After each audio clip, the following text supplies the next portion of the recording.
अभी फ़िलहाल मैं खूंटी जिला के रनिया प्रखंड अंतर्गत उसी सौदे बाज़ार डांड में हूँ, जहाँ पर कुछ दिनों से एक विवाद चल रहा था। विवाद ये चल रहा था कि इस बाज़ार डांड की अवैध खरीद बिक्री की जा रही थी। इसको लेकर आवेदन भी दिए गए थे और आज जो है एसडीएम मैडम से मुलाकात की गई, जहाँ पर अंचल अधिकारी को सख्त दिशा निर्देश दिया गया है कि अब जो है सौदे बाज़ार डांड सरकारी टेंडर के अनुसार जो है आगे चलेगा और जो यहाँ पर जो अवैध वसूली की जा रही थी वो भी जो है वो बंद होगी। और आपने देखा होगा यहाँ पर तारबंदी की गई थी, उस तारबंदी को भी जो है खोलने के निर्देश भी उन्होंने दिए हैं।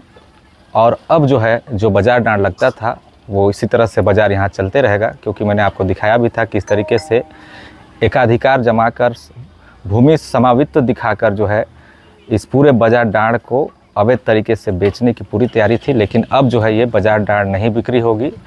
एसडीएम ने सख्त दिशा निर्देश दिए हैं और जो भी व्यक्ति इस बाज़ार डांड की खरीद बिक्री करेगा कहीं ना कहीं उस पर कानूनी कार्रवाई की जाएगी। अब देखना होगा कि एसडीएम के आदेश के बाद जो है रनिया प्रखंड से क्या कुछ यहाँ पर कार्रवाई देखने को मिलेगी। हालांकि स्पष्ट शब्दों में कहा गया है कि यहाँ पर जितने भी जो तारबंदी की गई है वो रुक जाए और अवैध निर्माण जो भी कुछ हुआ है तमाम चीज़ों की जांच होगी, क्योंकि कई ऐसे फर्जी कागज़ थे। कहीं ना कहीं बाज़ार सार्वजनिक यूज के लिए ही होती है, यहाँ पर लोग दूर दूर से आते हैं और कहीं ना कहीं सिमडेगा ज़िला के आसपास के इलाके से, खूंटी ज़िला के आसपास इलाके से कई सैकड़ों गाँव की यहाँ पर रोजी रोटी जुड़ी हुई है।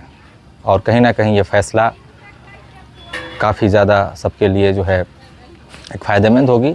और एक अच्छी खबर है कि आने वाले कुछ दिनों के भीतर ही ये पूरा जो बाज़ार डांड है वो सरकारी टेंडर के अनुसार चलेगा और 2015 तक तो ये सरकारी टेंडर के अनुसार यहाँ पर सरकार को जो है वो टैक्स भी जाती थी। अब आगे भी जो है उसी तरह से टैक्स सरकार तक जाएगी और कहीं ना कहीं यहाँ पर दलालों की नज़र थी और ख़रीद बिक्री इस ज़मीन की जा रही थी। अब इस पर जो है पूरी तरह से रोक लगाने के दिशा निर्देश एसडीएम मैडम ने दे दिए हैं। आज मैंने मुलाकात की और बाज़ार के वो लोग भी थे जिनके झोपड़ियों को तोड़ने की धमकी दी जा रही थी। 40 रुपये की जगह 100 रुपये मांगे जा रहे थे और धमका कर भी उन्हें जो है पैसे मांगे जाते थे और कई लोगों को पता ही नहीं था कि ये ज़मीन किसकी है। लेकिन अब जो है स्पष्ट हो चुका है कि ये ज़मीन अब सरकार के अंडर में होगी और सरकार के अनुसार ये बाज़ार चलेगी जिस तरह से ये चल रही है।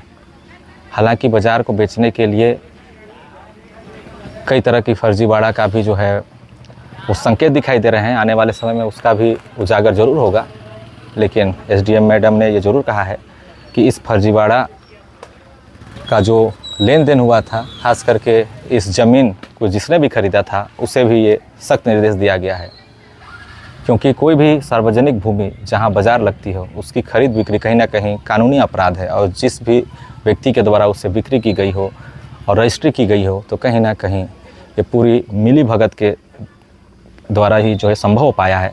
अब देखना होगा कि 7 दिन के भीतर नोटिस जारी करने को कहा गया है और आगे जो भी व्यक्ति यहाँ पर वसूली करने आता था उस पर भी रोक लगा दी गई है। अब कोई भी जो है वसूली नहीं कर पाएगा। एक बाज़ार समिति का पुनः गठन होने के बाद जो है ये पूरा टैक्स सरकार तक जाएगा और ये बाज़ार जैसे है वैसे ही चलती रहेगी।